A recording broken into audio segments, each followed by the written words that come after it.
ক্লাসরুমে ছিলাম। তো তো মানে এই আমি কি তোর বয়ফ্রেন্ড নাকি? যখন তুই চাবি তখনই তোর সামনে হাজির হতে হবে? আপনি আপনার শার্টটা খুলুন তো। কি বললাম শার্টটা খোল। শার্ট খুলবো কেন? আমি বোতাম সেলাই করব। গিয়ে তো বয়ফ্রেন্ডের শার্ট সেলাই কর যা। আরে আমার বয়ফ্রেন্ড থাকলে তো আমি বয়ফ্রেন্ডকে সেলাই করব, নাই তো। বয়ফ্রেন্ড যখন হবে তখন সেলাই করিস। দে শার্টটা খোল। আমি শার্ট খুলবো না।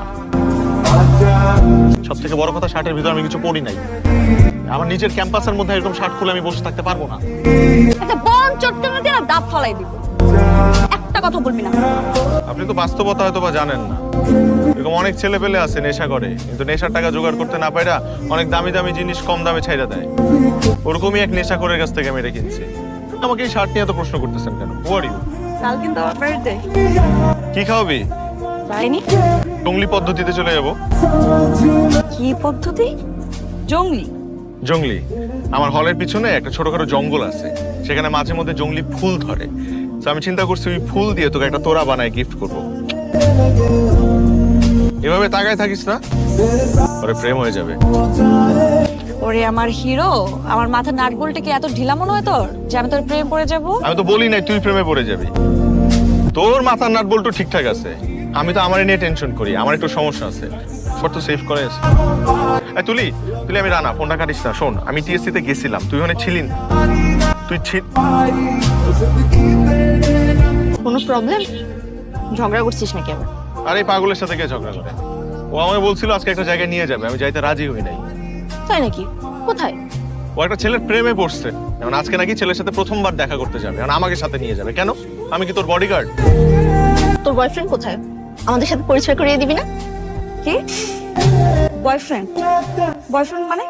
রানাই তো বললো আজকে তোর একটা ছেলের সাথে ডেটিং এ যাওয়ার কথা, এই জন্যই তো এত সাজুগুজু করে আসছিস। তুই আমাকে আগে বলি তো পারতি যে কনার সাথে তোর প্রোগ্রাম আছে। আমি তোকে কথা বলতে মানা করছি, এই কারণে সকাল থেকে তোর ফোন বন্ধ ছিল। ফোনে চার্জ ছিল না। ফোন বন্ধ থাকবে কেন? ফোনে চার্জ রাখ। তুই আবার আমার হলের সামনে আসছিস কেন? আর তোর এই কর্নার ডার্লিংটা কোথায়? প্রথমত ও আমার ডার্লিং না, সকালে ঘুম থেকে উঠতে দেরি হয়ে গেছিল, ওটা থেকে বেলা 1টা বাজে। তোরে ফোন দিব, ফোন দিয়ে ফোন হাতে নিয়ে দেখি যে ফোনে চার্জ নাই। তারপর টিএসসি গেছি দৌড়ায়, টিএসসি কে দিয়ে তুই ওখানে নাই। পুরা ক্যাম্পাস তোরে খুঁজছি, খুঁজতে খুঁজতে কনার সাথে দেখা। কনাকে জিজ্ঞেস করলাম তোকে দেখছে কিনা, বললো দেখছে। তারপর ওর ফোনটা নিয়ে তোকে ফোন দিলাম, তুই ফোনটা কেড়ে দিলি। তারপর আমি বুঝবো কি করে যে তুই কোথায়? তাই বলে তুই তোর ডার্লিং কনাকে নিয়ে ডেটিং এ চলে যাবি? ওটা ডেটিং না, ভাত খাইতে গেছিলাম। আর বাবা যে দ্রুত আমাকে বিয়ে দিয়ে দিতে, এখন তুই বল আমি হলে বসে থেকে কি করব? পড়াশোনা করবি, বিসিএস এর প্রিপারেশন নিবি। আমার চাকরি লাগবে না, আমি এখন বিয়ে করব। তুই বিয়ে করার জন্য তো উঠে পড়ে লাগছিস কেন? আরে বিয়ে তো ফরজ কাজ, করবো না? এখন বাসায় যাব, সরাসরি দেখতে আসবে, তারপর যদি সব ঠিকঠাক থাকে ঘরোয়া ভাবে 2 একদিনের মধ্যে বিয়ে হয়ে যাবে। ছেলে ছোট বোন না থাকলে ওই ফ্যামিলিতে বিয়ে করবি না, বলে দিলাম। তুই আমার জন্য 2টা টিকিট কাটছিস, আমাকে টাকা নষ্ট করে গেল। আরে ভাবলাম অনেক দূরের রাস্তা, একটু আরাম করে যাবি। কিন্তু আমার তো বিষয়টা সেরকম মনে হচ্ছে না, কেমন জানি পোড়া পোড়া গন্ধ পাচ্ছি। মানে? শোন, আমি কিন্তু সবই বলছি। এই যে আমি যাব, আমার পাশে যদি কোনো অপরিচিত ছেলে বসে, তার মধ্যে এত দূরের রাস্তা। সাবধানে যাইস, ভালো থাকিস, তোকে মিস করবো অনেক। তোর জন্য একটা চাকরি পাইছি, করবি? আমি কোনো চাকরি করব না, তোকে না বললাম আমি বিয়ে করব। কারণ এই মুহূর্তে আমি অনেক বিজি। আমি রেডি হচ্ছি, ছেলেপক্ষ আমাকে দেখতে আসছে, সবাই আমার জন্য ড্রয়িং রুমে অপেক্ষা করছে।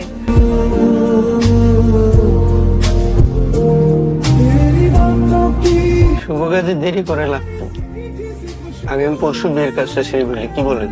আলহামদুলিল্লাহ, এতে আমার কোনো আপত্তি নেই, তবে এত অল্প সময়ে আমরা এখন ঘরোয়া ভাবে শেষ করি, পরে না হয় বড় করে অনুষ্ঠান করা যাবে। ঠিক আছে। তুই আমার কথা শোনস না কেন? আমি একটা তামিল মুভি দেখছিলাম, মুভির নায়ক প্রচুর সিগারেট খায়। তো নায়িকা জিজ্ঞেস করছে এত সিগারেট খাও কেন?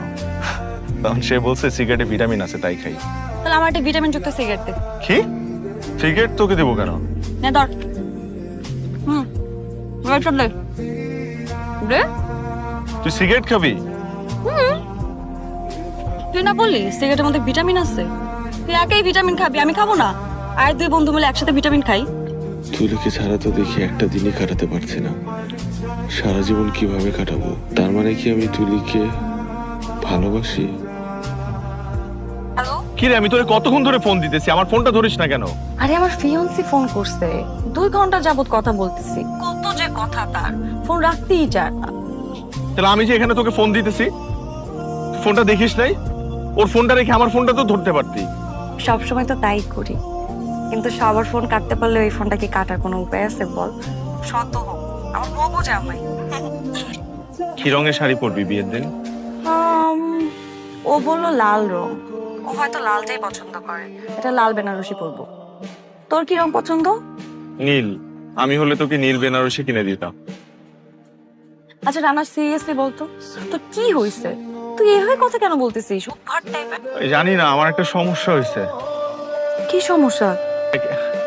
এতদিন জানতাম তুই আমার খুব ভালো বন্ধু, কিন্তু কিন্তু গত কয়েকদিন যাবত আমার মনে হচ্ছে আই ওয়াজ রং। তুই চলে যাওয়ার পর থেকে আমার কেমন যেন অস্থির লাগতেছে। আমি ভালো নাই, আমি না পাগল হয়ে যাই, মানে আমার মাথা ঠিক থাকে না। কিভাবে বিয়ে ভাঙবো? ছেলে দেখতে সুন্দর, প্রতিষ্ঠিত, হ্যান্ডসাম, সুন্দর ফ্যামিলি, কোনো সমস্যা নেই। জন্ম মৃত্যু বিয়ে বিধাতা ঠিক করে দেয়।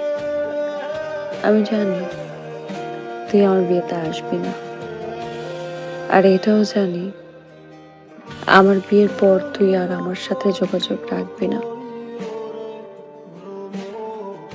এই কুত্তা, তোকে না বলছে সিগারেট খাইতে না? তুই সিগারেট খাচ্ছিস কেন?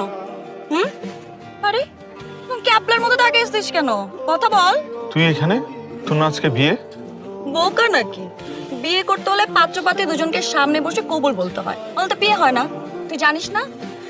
এই কারণে আমার পাত্র কাছে চলে আসলাম কবুল বলতে। কি রে, বিয়ে করবি না পেতনিকে?